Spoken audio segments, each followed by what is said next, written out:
Sandwich તો બધાને ખૂબ જ પસંદ હોય, પણ બ્રેડ વગરની અને ગ્લુટન ફ્રી હોય તો?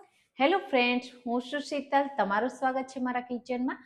આજે આપણે બનાવીશું ગ્લુટન ફ્રી બ્રેડ વગરની આવી સેન્ડવિચ જો તમે ઘરે બનાવી લીધી તો ઓલી બ્રેડવાળી સેન્ડવિચ તો તમે ક્યારેય નહીં લાવો, અને ઘરે જ બનાવશો આ રીતે એકદમ હેલ્ધી, ક્રિસ્પી અને ખૂબ જ શાકભાજીથી ભરપૂર. અને જો તમારાથી ન બને ને તો આજે હું બધી જ રીત અને ટિપ્સ સાથે બતાવીશ, તો એકદમ પરફેક્ટ બનશે. આજે હું મકાઈ અને જુવારમાંથી સેન્ડવિચ બનાવું છું, તો એના માટે 1 કપ ફ્રેશ લીલી મકાઈના દાણા લીધા છે. એને પાણી એડ કર્યા વગર પેસ્ટ તૈયાર કરી લેશું.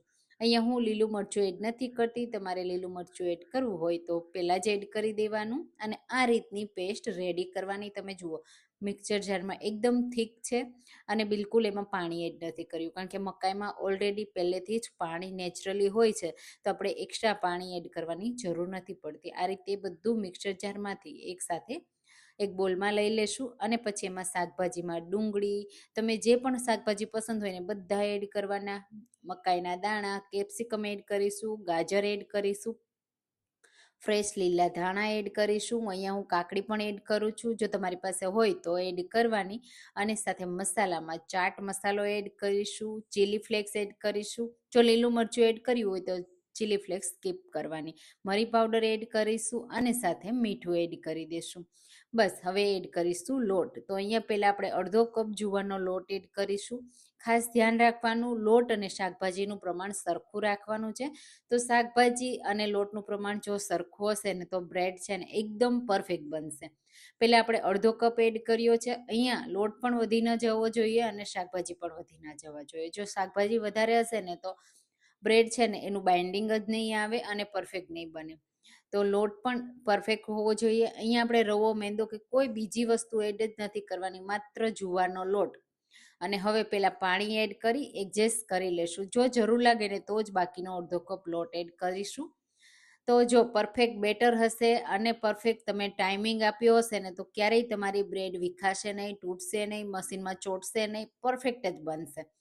તો હું તમને મશીનમાં કઈ રીતે કૂક કરવી ને એ પણ આગળ વિડીયોમાં કહીશ, તો વિડીયોને એન્ડ સુધી જોજો. અને એકવાર આ રીતે ગ્લુટન ફ્રી, હેલ્ધી, શાકભાજીથી ભરપૂર જુવારની સેન્ડવિચ બ્રેડ જરૂરથી ટ્રાય કરજો. કોઈ પણ જાતનો આથો નથી, સોડા નથી, ઈનો નથી, તો છે ને એકદમ હેલ્ધી. તો તમને જુવારની રેસીપી મારી કઈ રીતે પસંદ આવે છે અને મને કમેન્ટમાં જરૂરથી કહેજો. અને હા, તમે મારી રેસીપી કઈ સિટીમાંથી જુઓ છો ને એ પણ મને જરૂરથી કહેજો. હા, મારે આગળ જુવારની બીજી રેસીપી તમારી સાથે શેર કરવી જોઈએ કે નહીં એ પણ મને કહેજો, કારણ કે મેં ઓલરેડી બહુ બધી 60+ રેસીપી તમારી સાથે શેર કરી છે. છેલ્લા 3 મહિનાથી હું તમારી સાથે જુવારની રેસીપી શેર કરું છું, તો હવે આગળ મારે શેર કરવી જોઈએ કે નહીં એ મને કમેન્ટમાં ચોક્કસથી કહેજો. મને ખૂબ ગમશે, તમારા સજેશનની હું રાહ જોઈશ. હવે અહીંયા બાકીનો અડધો કપ લોટ પણ મેં એડ કરી દીધો, કારણ કે શાકભાજી વધારે દેખાતા હતા અને લોટ ઓછો દેખાતો હતો. એટલા માટે ખાસ ધ્યાન રાખવાનું. ઘણી વખત એવું થાય કે આપણે જે શાકભાજીનું માપ લીધું હોય અને મેં અહીંયા બતાવ્યું ને એ બંને સેમ ના હોય, તો પણ તમારે લોટ એડજસ્ટ કરવો પડે. અહીંયા તમે જુઓ, આપણે જેવું ઢોકળાનું કે આપણે જેવું હાંડવાનું બેટર રેડી કરીએ ને બસ એવું બેટર આપણે રેડી કરવાનું છે. બહુ પતલું નથી કરવાનું, અને જો પતલું થઈ જાય ને તો થોડો લોટ એડ કરી એડજસ્ટ કરી લેવાનું. અહીંયા ઈનો, સોડા કોઈ વસ્તુ એડ નથી કરવાની, એટલે આપણે કોઈ રેસ દેવાની પણ જરૂર નથી. બસ આ રીતે માત્ર મિક્સ કરવાનું છે, અને આપણું બ્રેડનું જે અંદરનું લેયર, એટલે મતલબ કે બ્રેડનું જે બેટર હોય ને એ રેડી થઈ જશે. અને ટોટલ આપણે પોણા કપ જેટલા પાણીની જરૂર પડી છે આટલો લોટ બાંધવામાં. હવે અહીંયા સેન્ડવિચ બનાવવા માટે હું અહીંયા ટોસ્ટરનો યુઝ કરું છું. ગયા વખતે પણ મેં સેન્ડવિચની રેસીપી તમારી સાથે શેર કરી હતી, તેમાં પણ આ જ ટોસ્ટર યુઝ કર્યું હતું. એમાં મેં ઘી લગાવ્યું હતું ને આમાં પણ હું ઘી જ લગાવું છું, જેના લીધે એકદમ ક્રિસ્પી થશે. હવે જે આપણે બેટર તૈયાર કર્યું છે ને તે આ રીતે સ્પ્રેડ કરી દેવાનું છે. ખાસ ધ્યાન રાખવાનું છે, આ બ્રેડ બનાવતી વખતે તમારે મશીન આખું ભરવાનું છે, બિલકુલ ઓછું નથી ભરવાનું. મતલબ કે જ્યારે તમે એને શેપ આપશો ને તો પ્રોપર શેપ આવશે, નહીંતર શેપ પ્રોપર નહીં આવે. અહીંયા આ રીતે એક લેયરમાં મેં સ્પ્રેડ કરી લીધું છે.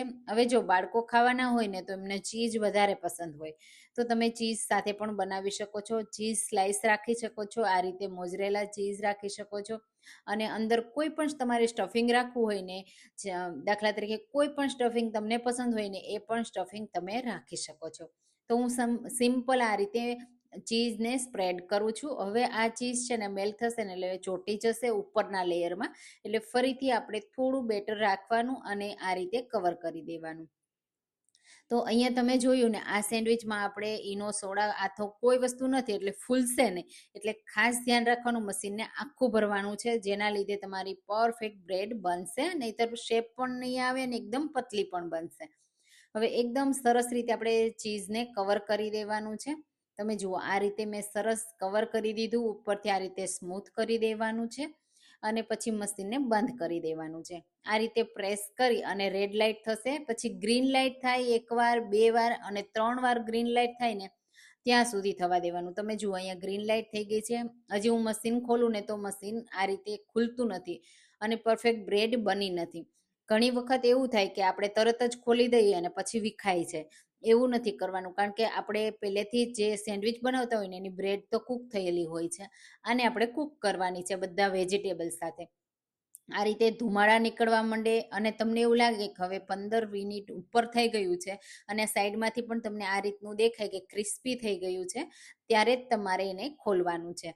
જ્યારે તમે ખોલશો ને ત્યારે ઓટોમેટિક આસાનીથી ડિમોલ્ડ થઈ જશે, એવું નહીં થાય કે બિલકુલ ચોટશે. તો આ વાતનું ધ્યાન રાખજો, થોડો સમય લાગશે, બધા મશીનમાં અલગ અલગ સમય લાગતો હોય છે. તમારી પાસે સાદું ટોસ્ટર હોય ને સેન્ડવિચ મશીન તો પણ તમે બનાવી શકો છો અને ગેસ ઉપર પણ બનાવી શકો છો. અહીંયા તમે જુઓ કેટલો સરસ કલર આવ્યો છે. જો આ સમયે બિલકુલ કાચી હોય, સરસ કલર નો આવ્યો ને તો ફરીથી તમારે મશીન બંધ કરી દેવાનું અને ફરીથી 5 થી 10 મિનિટ તમારે કૂક થવા દેવાની. મારી અહીંયા સરસ એવી ક્રિસ્પી થઈ ગઈ છે અને બંને સાઈડ એક સરખી કૂક પણ થઈ છે. તો હું એને નીચે ઉતારી લઉં છું અને હવે હું તમને અવાજ પણ સંભળાવી દઉં કે કેટલી ક્રિસ્પી બની છે. તમે જુઓ છે ને એકદમ ક્રિસ્પી, બંને સાઈડથી એવી સરસ ક્રિસ્પી થઈ છે. બંને સાઈડથી તમને અવાજ સંભળાવ્યો. હવે હું તમને કટ કરું ને ત્યારે પણ તમને આઈડિયા આવી જશે. અંદરથી આપણે જેટલું ચીઝ એડ કર્યું હશે ને એટલી ચીઝી બનશે અને અંદર સુધી એકદમ સરસ એવી કૂક પણ થઈ છે. એવું નથી કે બહારથી ક્રિસ્પી અને અંદરથી કાચી રહી ગઈ છે. હું તમને હમણાં બતાવી દઈશ કે એકદમ પરફેક્ટ ક્રિસ્પી, અંદરથી સરસ એવી કૂક થઈ જાય છે ને, બિલકુલ ચોટતી નથી, સરસ એવી કૂક થઈ છે ને.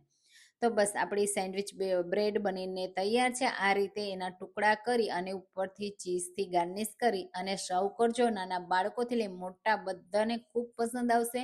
બજારના તમે બ્રેડના પેકેટ લાવતા હોય ને તો પણ લાવવાનું ભૂલી જશો, એટલી ટેસ્ટી બને છે. તો તમને આજની આ સેન્ડવિચ બ્રેડની રેસીપી કેવી લાગી મને કમેન્ટમાં ચોક્કસથી કહેજો. અને હા, તમે મારી રેસીપી એકવાર જરૂરથી ટ્રાય કરજો. કમેન્ટમાં કહેજો કે રેસીપી તમારી કેવી બની. રેસીપી પસંદ આવી હોય તો લાઈક કરજો, શેર કરજો અને મારી ચેનલને સબસ્ક્રાઈબ કરજો, જેથી નવી નવી રેસીપી તમને દરરોજ મળતી રહે. અને આવી હેલ્ધી રેસીપી જરૂરથી ટ્રાય કરજો, તમને ચોક્કસથી સરસ એવી બનશે. અને એકવાર જો તમારે ટોસ્ટર સાથે, ગેસ ટોસ્ટર સાથે બનાવી હોય ને તો પણ મને કમેન્ટમાં કહેજો, હું એ પણ રેસીપી તમારી સાથે શેર કરીશ.